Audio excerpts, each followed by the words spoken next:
Hey everybody, welcome to the Maximizing Earnings Revenue Streams for Composers and Publishers panel. We're so happy you guys have hung in here for the day and are staying with us to learn a bit more about revenue streams. I know it's been a long day. I'm about to lose my voice, so fingers crossed I make it through the panel, but thank you guys for being here. We're not doing introductions of each panelist this year. You can see everybody's name and position and company on the screens, so feel free to look them up on the Excel Events app afterwards if you want more information about each of the panelists. But I'm very excited to have these people on the panel with me. They are all experts in their areas, and so I hope you guys learn a lot today from each of them. The point of the panel is to just kind of go through some of the various ways that production music composers, catalogs, publishers can generate supplemental revenue streams in addition to traditional sync. So one of the main things that must happen in order for you to follow your music and make sure your music is being tracked appropriately and that revenue streams can come back to you is to make sure you have good data and that it's going to the appropriate parties. So with that said, I'm going to kick it off to David.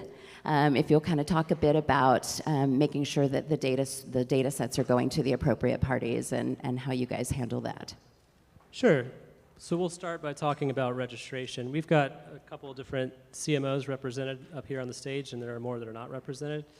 Every CMO or PRO, rights management organization, does a number of things, offers a number of services. But it all starts with registering the song. If we don't know who wrote what song and who to pay, then it's hard to work on your behalf, right? So registering works is arguably the most foundational, fundamental responsibility of any songwriter or publisher. If you have a publisher, it's your publisher's, it should be your publisher's responsibility. If you don't have a publisher, then you can register as an individual songwriter affiliate at BMI or other PROs, or as a self-administered entity at the MLC. So that's sort of the what and the why. You need to register your works so that we understand this is a work that we can license for you, and therefore it's a work that we can collect and pay money to you for. In terms of the how, this is where things get a little detailed and administrative in nature, but it's important stuff, right? So when you're registering your works, obviously first and foremost you want to say who you are, what the name of the song is, and there's other pieces of what we call metadata. Now, completeness really helps, and there's a reason for that. This increasingly digital marketplace, which is characterized by exploding volumes of data, is powered more and more every day by machines, by automated, computing activities. And, when we talk about machines or computing, you're essentially talking about various algorithms that are looking and comparing data and saying, is this song that song? Is this person that person? So when you're providing information, one bit of guidance that I always want to, give is don't guess, because if you're guessing something, whether that's the name of your co-writer or how they're spelled or the name of their publisher or an IPI number, bad data is certainly worse than no data at all. But the goal, of course, is good, complete data. So it is work. It can take some time to gather all the necessary information to submit a complete and accurate registration.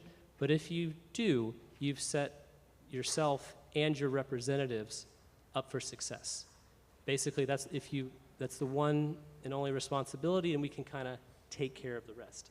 If all the details are there, then again, the proper connections between usage information and ownership information can be made, and that's essentially what is going to create royalty payments for you. I'll pause, and I want to pass it over to Serona to get the MLC perspective. Sure. Thank you so much for covering all of that. I just echo every single thing that he said. Registration is really important, and I think all of the different kind of collective rights management organizations that are out there are always working to make the process of registering your works more simple, more streamlined. So, it's come a long way. Although I know there's still certainly opportunity for improvement, we each have different tools to help you do that, whether it's one song at a time or uploading data from a spreadsheet. Each of us, BMI, the MLC, ASCAP, CSAC, all of them, all have their own different ways they take registrations and can help hold your hand to explain that to you when that time comes. But the best thing is to create an ongoing set of data practices that become, the equivalent to you brushing your teeth every day. You wrote a new piece, here's my registration checklist, and not just necessarily a piece that you wrote that doesn't end up being used in any way. There's a point where it makes sense to spend the effort, and if it's never going to see the light of day beyond your own personal list, it may not be at that point yet, but some triggering event that then triggers you to get out your checklist and say, okay, I have a new work, it's being used this way, I need to go and register it here, I need to go and register it there, go and register it here, and have a checklist for each work so that you know what those steps are and that it just becomes a standard practice thing that you do whatever that triggering event is. And then it won't seem so hard. Everything is tricky the first time you do it, right? The first time you filled out anything, it's tricky. But the more often you do it, you're like, oh, actually, I've got this down in like a few minutes now. The first time took me an hour. Now it's like 5 minutes because you get used to it. So I would encourage you to do that. All of these different collective management organizations, we collect different types of royalties. Some of us grant licenses, others administer a license as granted by the law. For example, what the MLC does is we administer a license that's granted by the law. But generally speaking, across the board, you're not going to get paid if the works are not registered correctly. And don't forget to set up things like your banking details either, or else you're not actually going to get the money, right? So join the organization, get the works registered, get all of your payment details in place. If you switch banks, don't forget to update that. You'd be shocked about how much money we all end up with where we're trying to find you to pay you and we can't find you. It baffles the mind, so stay on top of it. And want to, for some, maybe remind, for others, introduce a term, authoritative. All of us who are sort of maintaining databases and putting information in those databases that are used to make payments, used to make distributions, we need that information to be authoritative, which means it needs to come from you, the creator, directly. Why is that worth mentioning? Sometimes, and I understand the thought process, but a person may think, well, it's obvious that I wrote that work. Look, this information is being hosted or is displayed in this location. You should have seen that and pulled it into your database. Well, that's not a good idea. Again, because it doesn't have the credibility of an assertive statement from the person who's actually responsible for the creation of that work. So just wanted to make that point, and then also wanted to address a tension that creators sometimes feel between speed and completeness. The conventional thinking was as soon as you write a song, put it in your rights management organization's databases.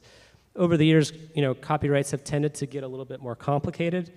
There's more collaborative, more samples and interpolations. The number of shares, participants, on average, has increased. So, as a result, it is better to put, again, the complete picture in. There's the fear of, if I don't get it in, I'm leaving money on the table, right? I'll lose income. And certainly, if you wait too long, there is that possibility. But if we're talking 2-3 weeks to get all the right information, to get ISRC information, to again make sure you've got everyone's name spelled correctly, got those IPI numbers, it helps ensure that it's a one-time exercise. If I can add Yes, something? please. Yes. Now we were talking about domestic registration. So what you do in your own country, being the US for most of you. But what's important too is to ensure that your works are registered in other PROs abroad, because potentially your works will be exploited. There will be usages around the world if you're lucky, and if you write,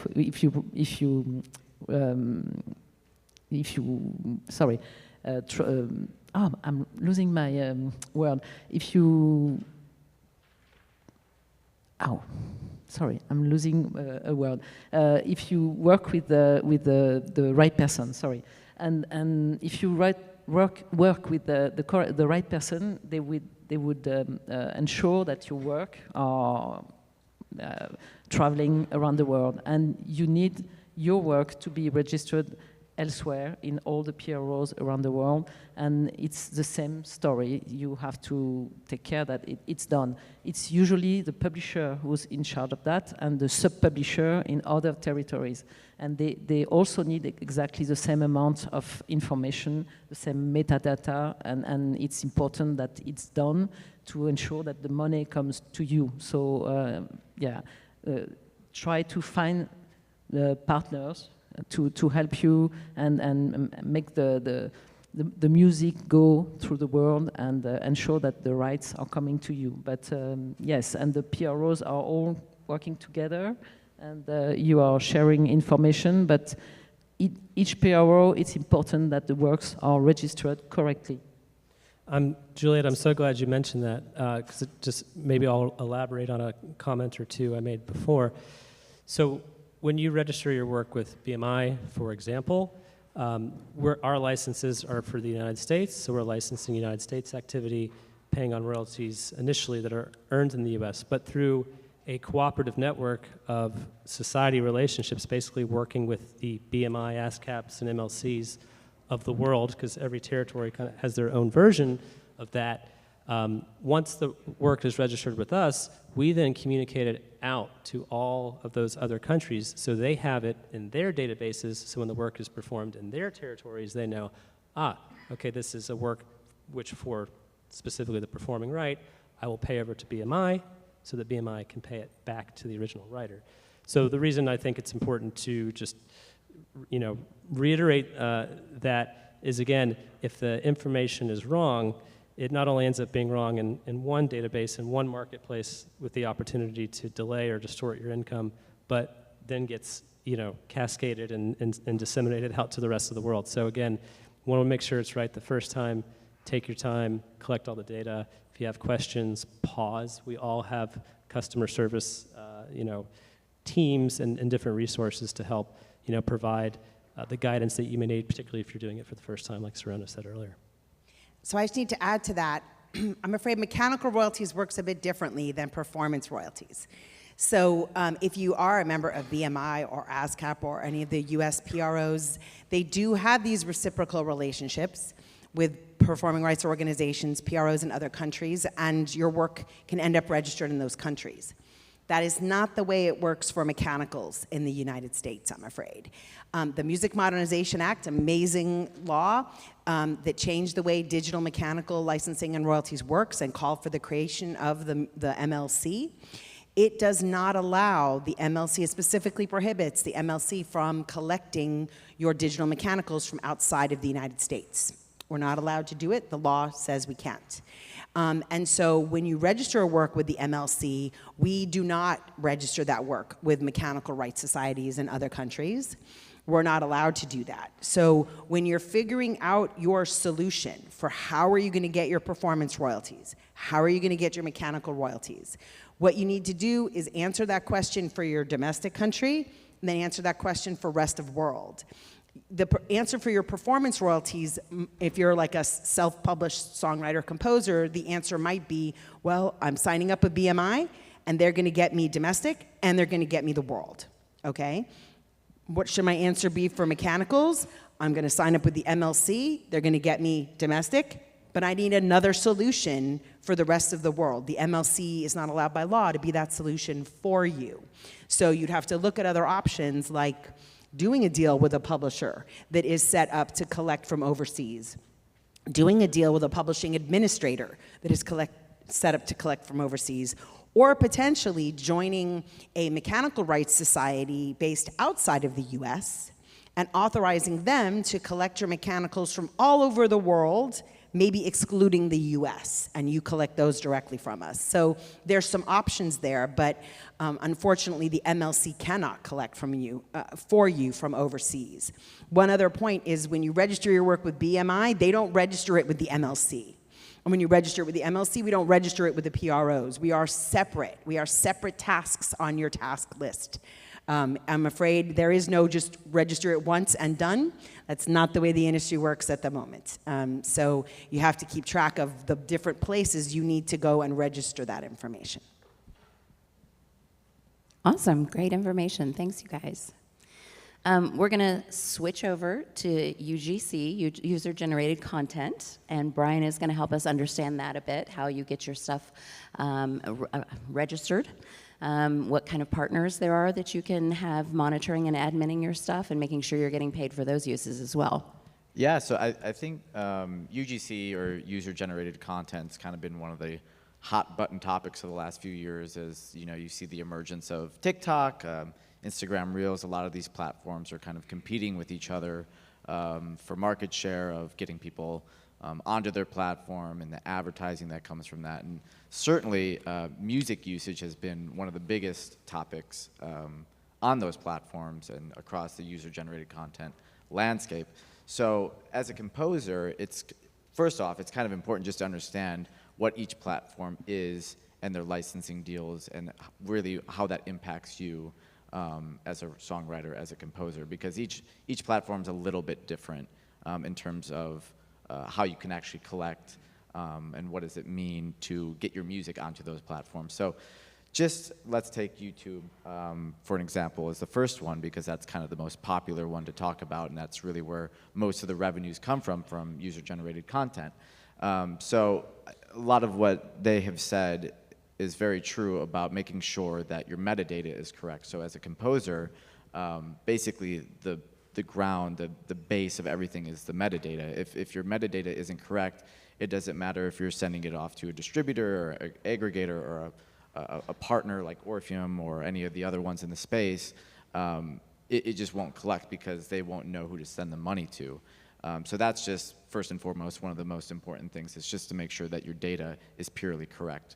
And then you have multiple options, essentially, as a composer, to start monetizing on YouTube. So most distributors, or if not all distributors, have direct licensing deals with YouTube and the YouTube CMS. There's also some other companies like Orfium or Fuga, Hawk, just to name a few, that have direct partnerships with YouTube as well. And then we can do that administration on your behalf if it's the right thing. So there's multiple ways to go about doing it, and that YouTube is an ad-driven platform.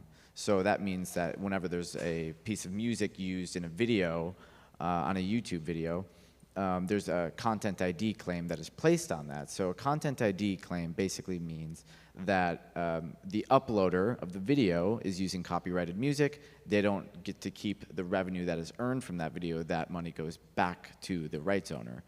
So if you have a song that's being used in a TV show or a film and that gets constantly re-uploaded to the YouTube platform, the person that is collecting on your behalf, whether it be your aggregator or the partner that you're using with the direct deal, should be the one collecting on that. But again, of course, the metadata piece is very, very important because they're going to put in the data that you give them. So it's very important to make sure that that's correct. And just going into TikTok, you know, that kind of seems to be a rather important topic. You know, what we get asked about at Orfium all the time is TikTok. And TikTok it's obviously a newer platform, so the licensing deals that they have with the rights owners are a little bit different. A lot of it comes from a creator pool, and then there's also something called the GML versus the CML, so the general music library versus the commercial music library. And so generally, as production music composers, a lot of that will be in the CML, the commercial music library, where people like brands and ad agencies, people like that, can use that. and that all gets reported back to the partner that you choose to use. TikTok has been, it has select partners of who they choose to do licensing deals with.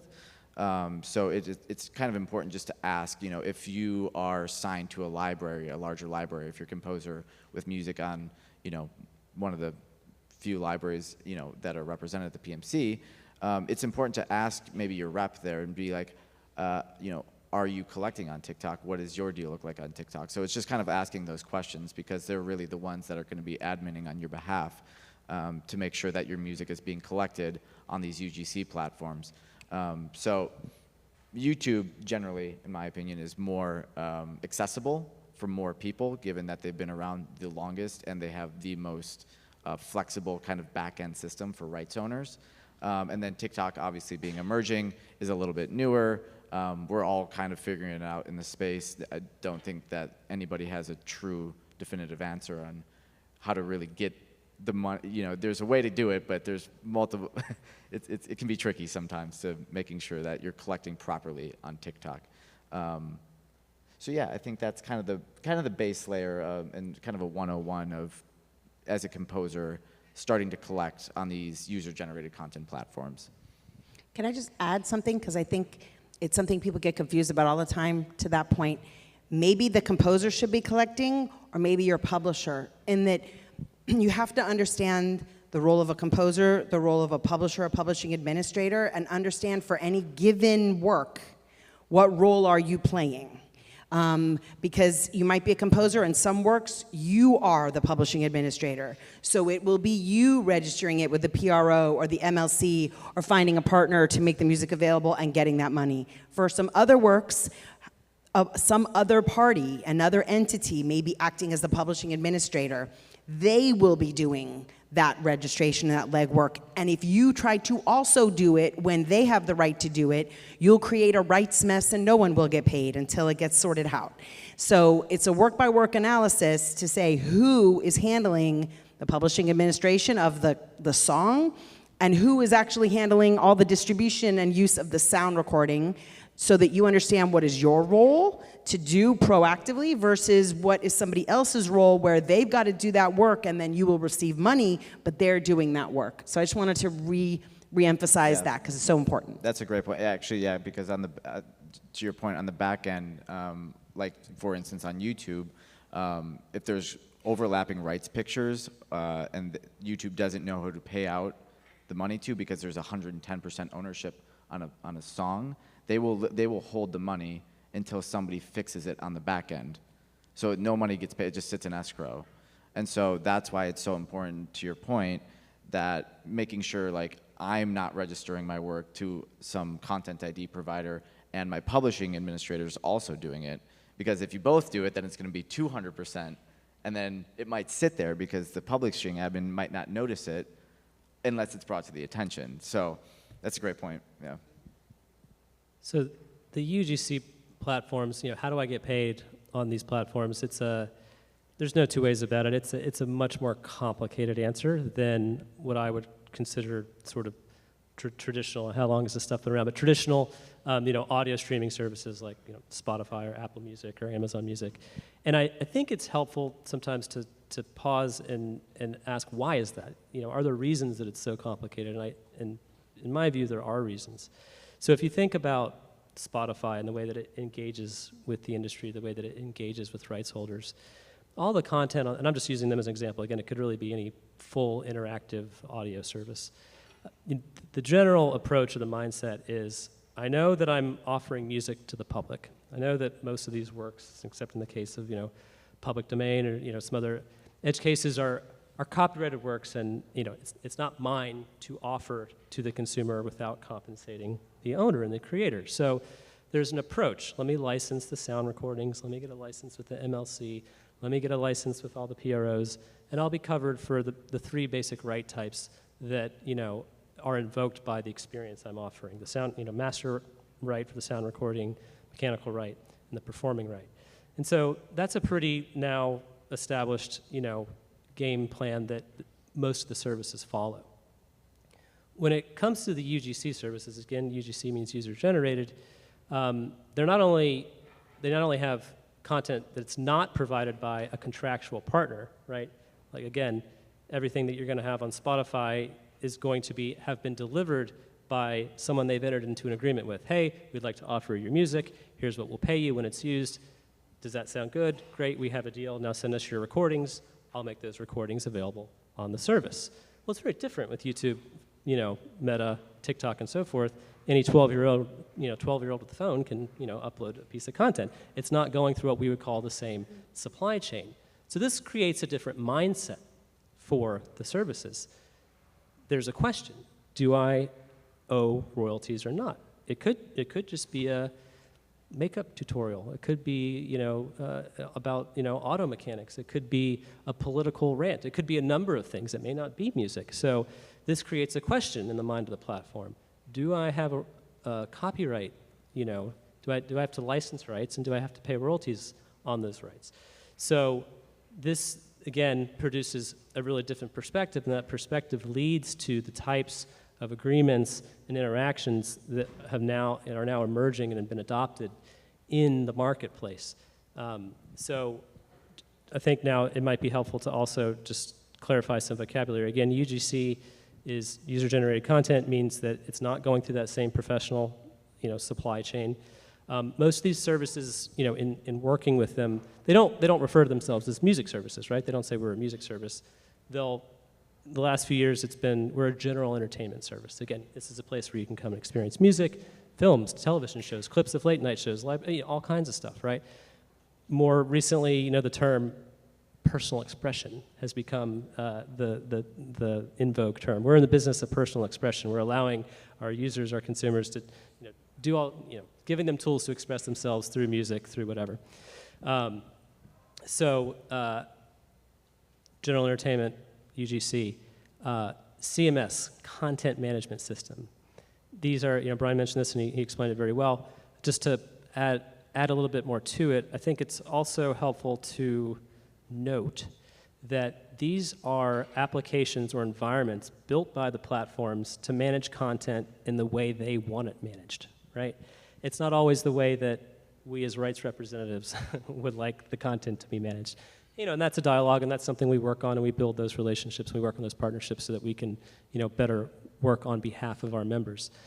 Content ID, this one's a little fuzzy, but, and Bryan, tell me if you have a different, definition, but to me that is sort of a specific piece of technology, and this goes back to the question of, do I have to pay on this or not? Is this something that has music, that has film, television rights?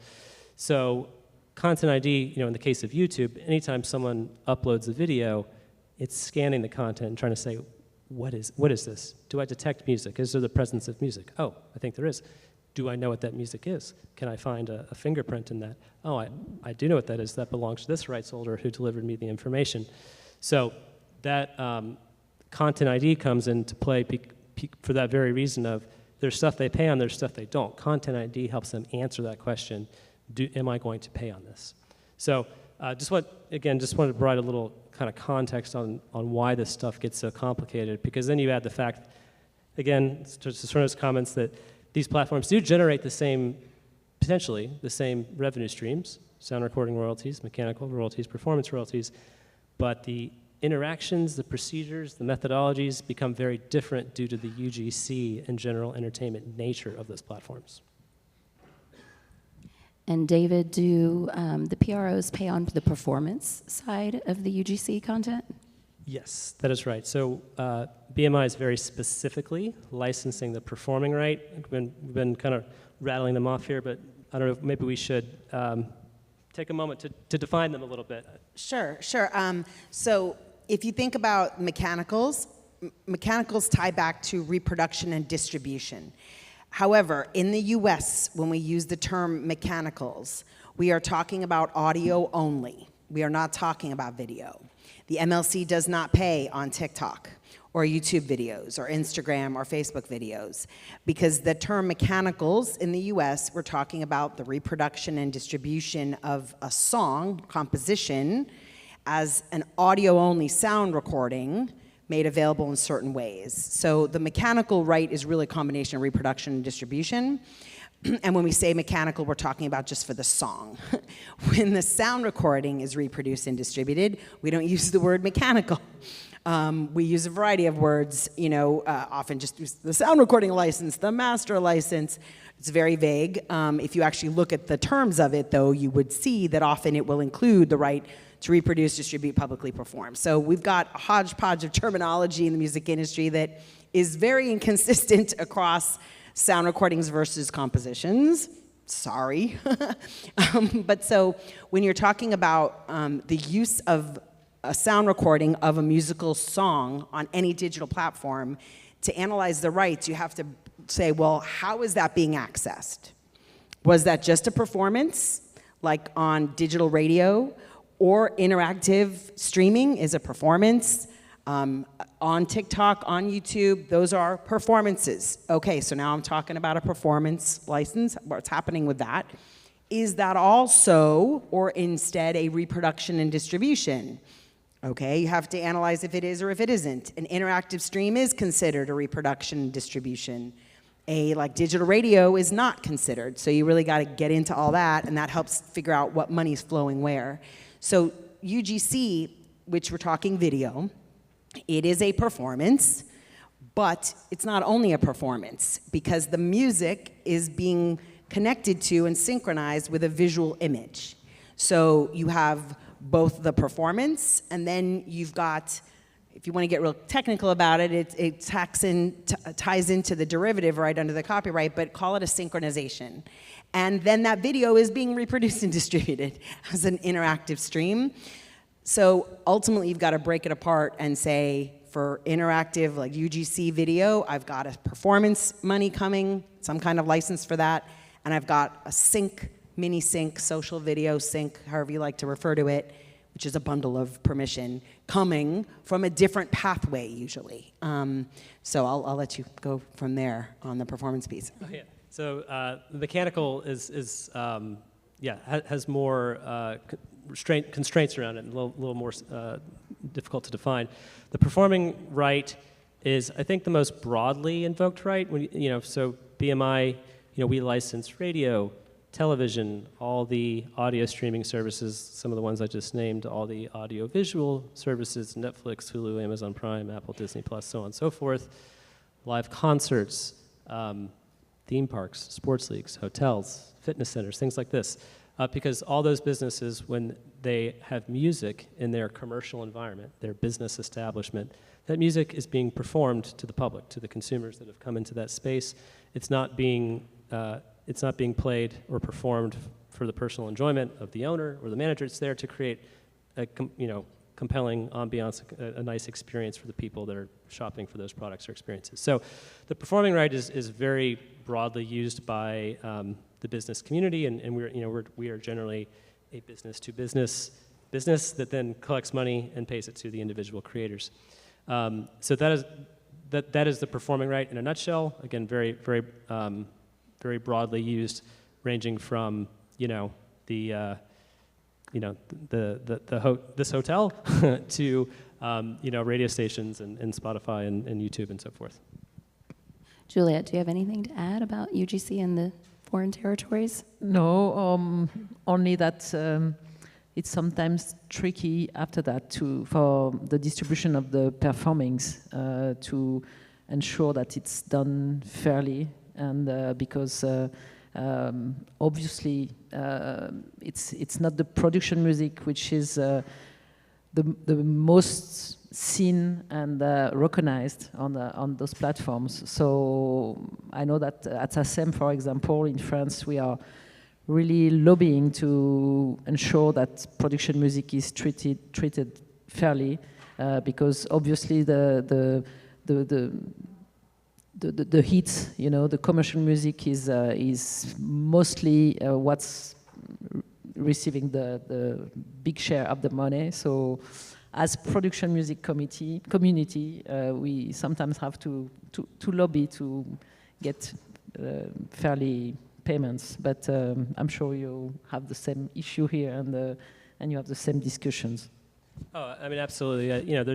We generally consider the repertoire to break down into three three general buckets. What we call feature music, audio-visual music, music written for film, television, cues, and then production music. And they're particularly, we're on the topic of UGC. Those production and audio-visual music can definitely be more challenging to recognize and ensure completeness because of the way that it's sometimes perceived by the music user, right? When you're in a license negotiation, you say, well, you need to pay for Taylor Swift and Ed Sheeran, but also this catalog and this catalog. The reaction sometimes, well, I don't know. Yeah, the first I get, I'm not so sure about the second. Generating the revenue, starting with generating the revenue, there are greater challenges in the production music space. There's no doubt about it. I will say for mechanicals in the US, we don't make a distinction between different kinds of music. Obviously, public domain, you park music created completely by AI, you park. But once you get those out of the way, then a stream is a stream is a stream. A download is a download. And there isn't a distinction in that way. And particularly in the mechanical space for streams and downloads, the services are primarily relying on a license granted by the law. And when you have a license granted by the law, the parties are not negotiating a royalty rate. There is a particular group of 3 judges called the Copyright Royalty Board who set the rate. And so we have the rates set for those kind of models, but we don't distinguish between a stream of production music versus a top hit. We end up with a per stream amount for the month for that service, regardless of the category of music in that way. And thanks for pointing that out, because I need to clarify what I said. In terms of valuation or royalty distributions, there's certainly no distinction in how BMI would pay streams on Spotify to the extent that the production music is available and consumed on that platform. When I say we think about the repertoire in 3 different buckets, it's really the communities and the constituencies, right? I mean, we have regular engagement with with the PMA to talk about production music concerns. We have specific engagements with the composer community because they have specific concerns. So it's really more about who the relationships more than an economic perspective. And all the PMA members are very grateful for your advisement and interaction with us. Serona, your last point leads me to my next point, which is DSP distribution. So getting your music onto Spotify, Apple Music, Google Music, Amazon, all those things. It's important if you want to have your music out there. If you're an independent music owner, you can work with a distribution partner. If you are part of a publishing company or a larger entity, you may check with them and see if they're already distributing or want to admin those rights on your behalf. But once you get your music out there onto the DSPs, what happens next? Obviously, there's streaming revenue, but what's the MLC doing to support copyright owners getting their money? Sure. So yeah, we come into play once it's up there. We don't put it there. And let's say music is up on a service like Apple Music. That one stream actually generates 3 flows of money. 2 of the flows are related to the use of the song, and 1 is related to the use of that sound recording for that one stream, which is embodying both the song and the sound recording. So that one stream will generate 1 flow of money that goes to the MLC, and 1 flow of money that goes to each of the PROs, the Performing Rights Organizations. So 2 out of those 3 flows of money from an interactive streaming service is for the mechanical and for the performance of the song, and that's how that money flows. So money from Apple Music, the mechanical would flow to the MLC. We typically then are paying the party that is handling the publishing. If the songwriter or composer is handling their own publishing, then we pay them directly. But unlike the PROs, we don't pay all songwriters and composers directly. We pay the party handling the publishing, and then they pay the songwriter or the composer according to the terms of their contract. If you happen to be acting as your own publisher, we happily pay you. The second is the performance. That goes to the PROs, and they have their model, typically half the money to the publishers, half the money to the songwriters. And the third flow of money for the use of the sound recording will typically go to the recording distributor or aggregator, right? That's your DistroKid, CD Baby, TuneCore, Sony, Warner, Universal, The Orchard, ADA, InGrooves, right? The recording distributors or aggregators are getting the sound recording piece. And then they pass that money on to the party that provided it to them, typically a record label. But if there's no record label and it's a library or it's an independent artist, they're paying them. So that one stream will generate 3 flows of money. That's how that works. Great, thanks. Juliette? Yes, I have to say that I think that 15 years ago or 20 years ago, we would never think about putting our music on those kind of, services. It didn't make sense. We would never think about it because for us it was only for commercial music, and we all started because we just realized that our music was really good for this kind of services because people were looking at music to relax or music to be in your bath or I don't know or run in the forest or whatever. And we realized that our music was made to accompany, to be with people, and it has a purpose, and it was high quality too, and so we started working with distributors like the one you mentioned, and it worked, and it's a new revenue compared to performing rights, which are very, very old, but it's also something that you have to work on. It's not just send the music to distributor. If you want to have more impact, you have to also to do some marketing and not just send the music. And it's important when people hear your music on the radio or on TV to be able to Shazam and to find your track because they like it and they want to hear it. And it was not the first purpose of our music, but I think it's a good second possibility. And I'm just a little worried about the future because of all the discussions about fake artists and things like that.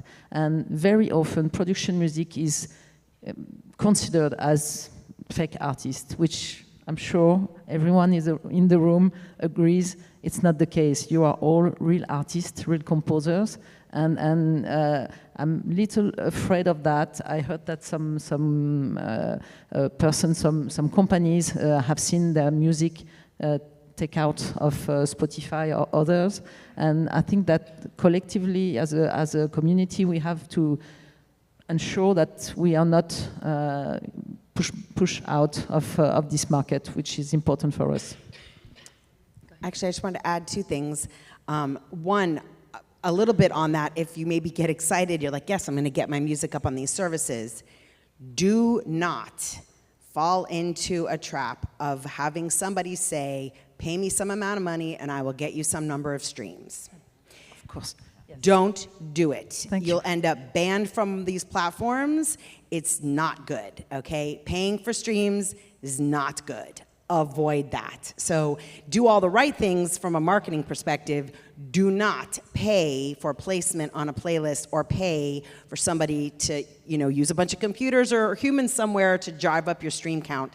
There will be serious negative consequences. The other topic I just want to say is a lot of distributors have realized that a lot of the independent artists that they distribute are also composers and songwriters and don't have music publishers. And so it's a really great thing that a lot of distributors have expanded the services they offer beyond only sound recording distribution to include publishing administration in a limited way. Like they're not typically registering your work with the Copyright Office or things like that, but what they might be doing if they offer a variation of public publishing administration is that might include registering the song with a PRO or registering the song with the MLC, which means they're going to get paid that money and then they're going to pay you. That might be a great thing. That might be a horrible thing. I just encourage you to do it intentionally. You know, if you decide you want to have a digital distributor also act as your publishing administrator, do it because you understand what they're offering and you think it's of value and it's a good thing to do. Don't have it happen because there was a checkbox that you didn't read and you just were like, click, sure, whatever, and now you're end up calling BMI going, why are you paying so-and-so my publishing share? Or MLC, why are you paying all my mechanicals are going in, and like, because you checked the box.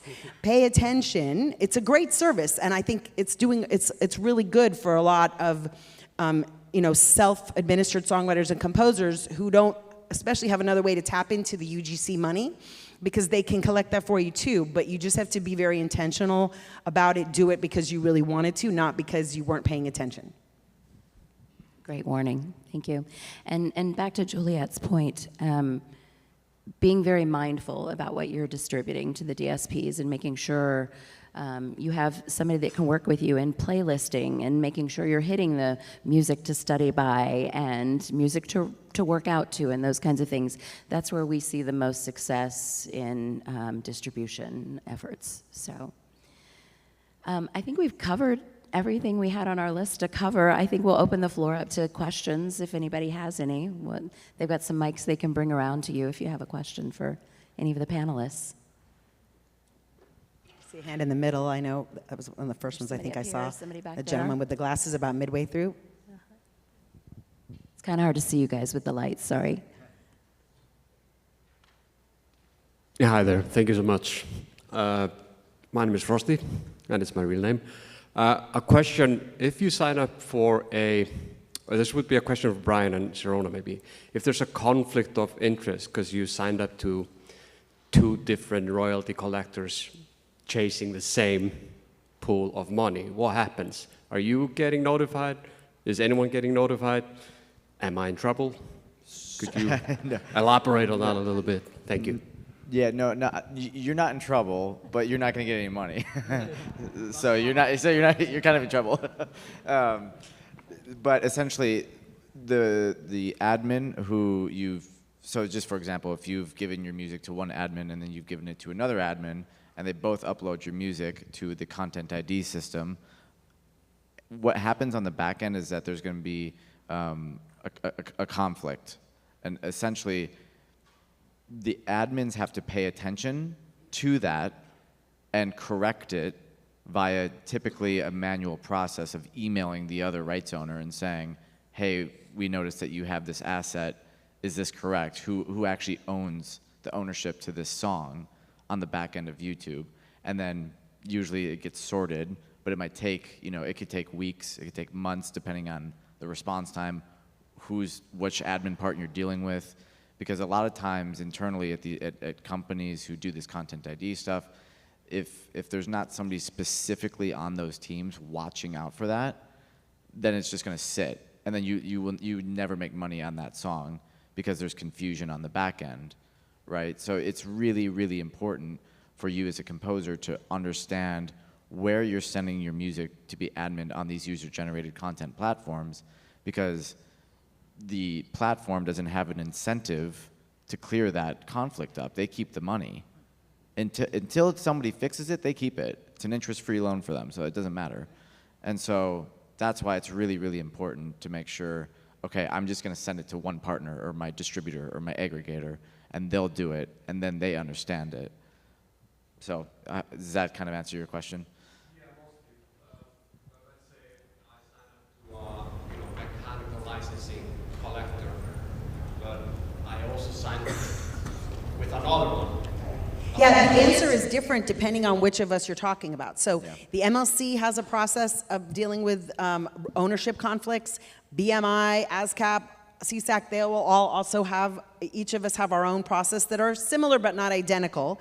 And often what will end up happening, and frankly, there's a bit of an incentive to make sure you do get the information in correctly sooner than later, right? If that work is not claimed by anybody yet, and you put in your claim, that's going to stand.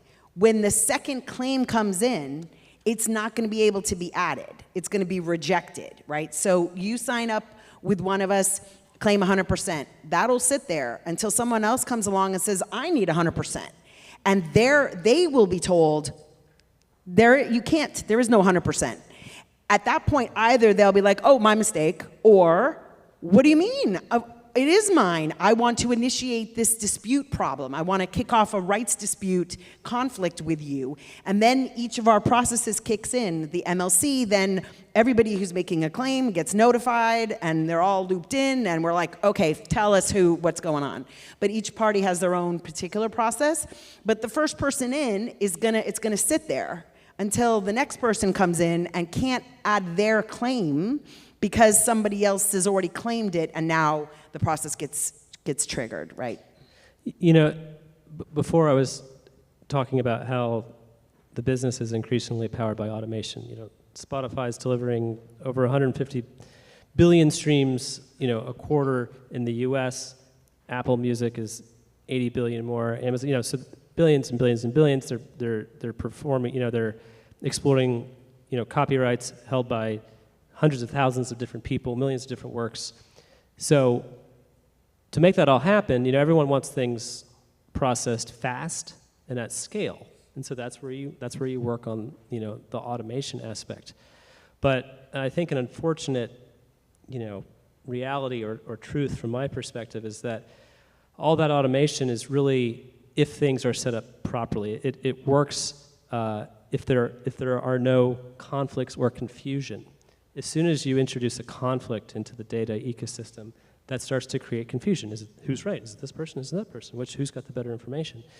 That's when things kind of grind. I don't want to say grind to a halt, but they slow down significantly, for the reasons that Serona was just articulating.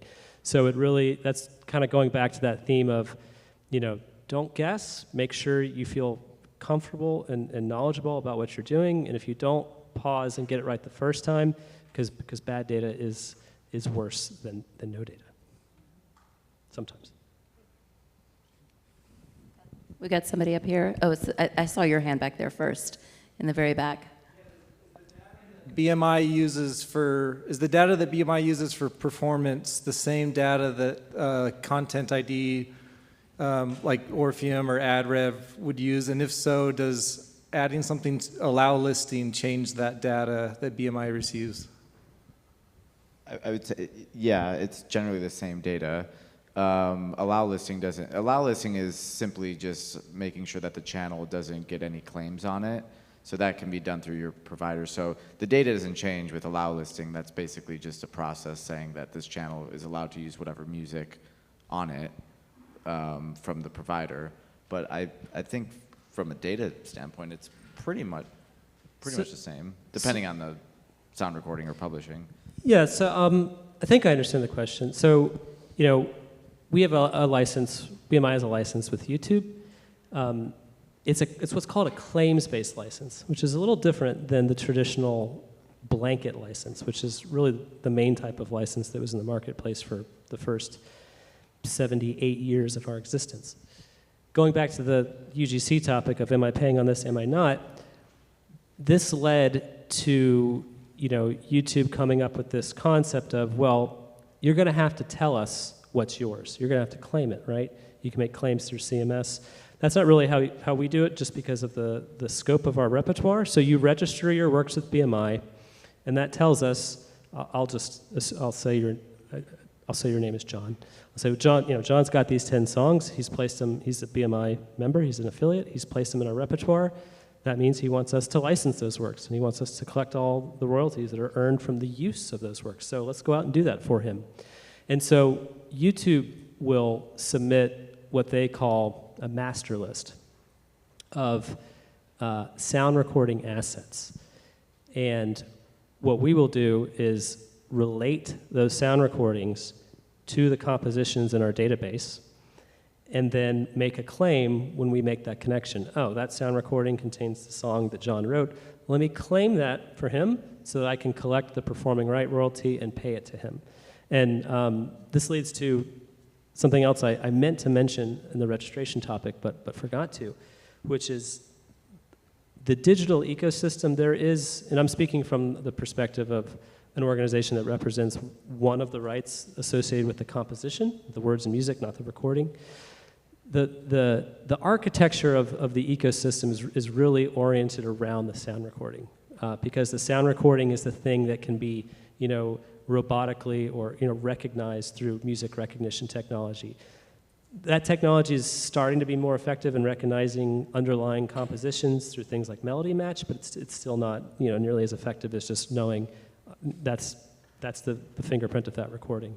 So when registering works, it's always highly recommended to include in every CMO, rights management organization, offers some version of the ability to do this, but to include not just the information about the song you've written, the composition, but also some information about the recording if it's been recorded.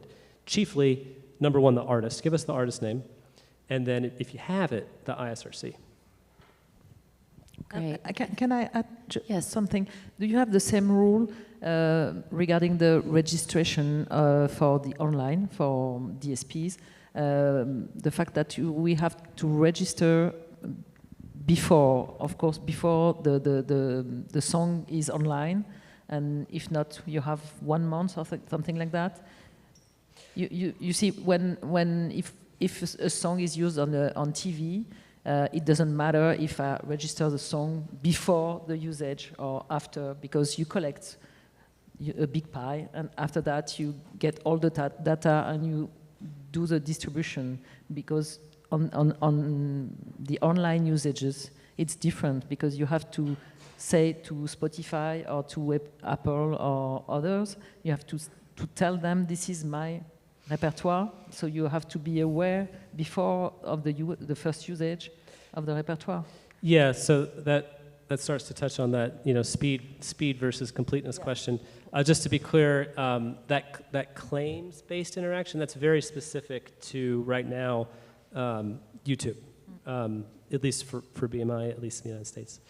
And the concern of getting the work registered and getting the claim asserted quickly, that used to be a little bit of a bigger concern, because YouTube did not, on their end, have the ability to go back and apply a claim retroactively. So if something was uploaded to the platform, it's just racking up views. First day it gets 1 million views, second day it gets 2 million views. There really was that concern of money's getting left on the table. Fortunately, this is due to, again, that negotiation process and applying gentle pressure to help get the systems, working the way that we want them to work too.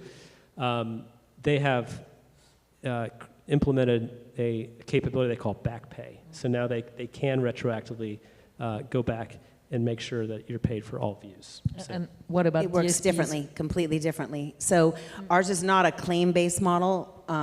The digital services have to report all of their uses to us, and they will identify if there are uses that are actually fall under a voluntary mechanical license. They don't pay that money to us, they pay that money directly to those rights holders, but they still have to tell us about the use. And we have all of that. We call it matching. It's that same process of relating the sound recording to its related song or composition. We just use the word matching for that. So we get all that sound recording usage. We have to match it to the related song and then pay the royalties. And if we're not able to match it, it's called unmatched, and it sits with us, and we're continually reworking it. The copyright law, the Music Modernization Act, requires us to always try to do that for at least 3 years, minimum. By law, you will always be able to go back in time 3 years. We can try for longer. Longer is better for the little guy, and we are going for longer than 3 years. It's a good thing for the small companies that we try for longer. Another thing that happened when the Music Modernization Act was passed, part of what led to it was realizing things were not working well in this space, and there was a lot of money, unpaid mechanical royalties, sitting with the digital services.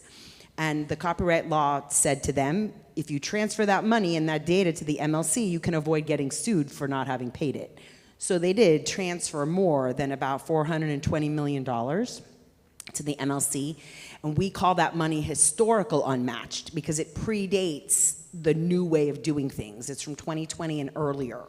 And we got all that data, that hot mess of data, in some cases going back to 2007.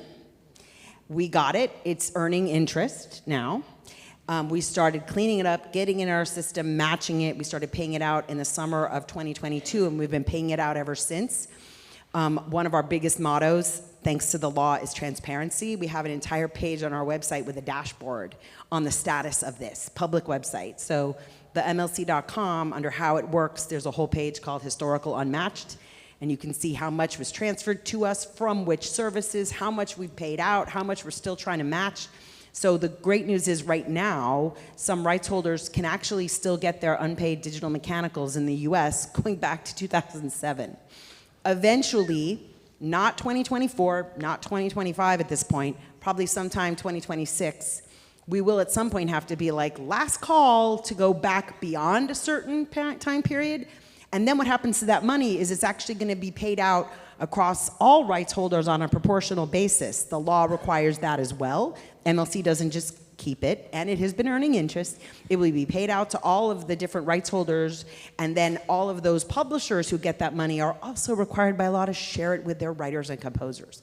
So it's just good news after good news after good news that we get to implement, but it's all because of the way the Music Modernization Act was written. All of that applies to the MLC. What BMI, CSAC, ASCAP, what they do is all different. That law does not apply to them. They have their own processes for this. That all completely true, and just for being, I was talking about the claims-based license. That's again very specific to YouTube. Generally, for the pure audio services, it's a similar interaction. They get a blanket license, and then they report all usage. And we identify what of that usage is a BMI work or a share of a BMI work, and we do the matching and make the distribution that way. So the UGC, for the reasons I mentioned before, things do work differently with those companies than the kind of core audio platforms. Awesome. Well, do we have time for one more question? There was a gentleman up here who's been so patient. Thank you. She's going to bring you a mic so you can ask. This could be a whole seminar, I'm sure, but the issue that happened with Universal and TikTok, it was never quite clear to me what happened, but TikTok was threatening to go, okay, we're going to provide, as a user-generated site, we're going to provide AI music so that our users, our TikTok subscribers, can use that and screw Universal. Does anybody have any understanding of what that's about? I think from just a purely like what happened situation was that Universal thought that TikTok was underpaying them on their license for the repertoire and the usage that was being used on TikTok. So TikTok has a market share type of model where every month they see which label has the most usage. So if Universal, just for example, I don't know, but for example, if they had 60% market share of the amount of music used on their platform, then they would get 60% of that pool. But I think what Universal was arguing was that the deal wasn't good. So they essentially pulled the deal. They wanted to leverage their market share and their artists to get that. And in the end, it all kind of came back together. Yeah, I think that was just what they were thinking at the time. So this user-generated area, is that threat just a hollow threat regarding, okay, we're going to start grabbing AI music because we can do it and it's cheap and we can dump a lot of that into our site and then our users can use that? Is this too new to even talk about? Well, I think on the topic of like AI'd music, there's a lot of topics around AI'd music, the legitimacy of it, the legality of it, the consequences to rights owners on it, name and likeness, everything that goes into the AI'd music realm. So it kind of depends on who you ask. I obviously, like Orfium, we have thoughts on it, and rights owners have thoughts on it, composers have thoughts on it. So when it comes to AI'd music, you just, generally speaking, platforms don't want AI'd music scattering their content ID systems and their fingerprinting systems because they don't know there's nobody to pay it out really to, and they're not sure if the samples have been cleared and the sound recording's been cleared. And there's kind of even a larger discussion around like manipulated audios, because on TikTok or Instagram Reels, you'll start to hear songs, major commercial songs that have been sped up, remixed, slowed down, and some trending viral thing is going on. That is even up for discussion on is the sound recording royalty paid out? Generally, yes. But those fingerprinting systems aren't very good at detecting those sounds. So it kind of all stems in, it's a spider web effect. It's like AI music into manipulated audios. Who has got the right to actually claim on it? Is it a right to actually do that? And what is the platform's responsibility for actually collecting the revenue from that? So that's, it'd be interesting to talk to you afterwards, but Orfium has done quite a bit of work in this area of making sure that rights owners and composers actually get paid on these types of manipulated audios throughout the platforms. Right. Okay, thank you. Yeah. Well, thank you guys. I think our time is up and we appreciate you being here. I hope you learned something today. Enjoy the rest of the conference.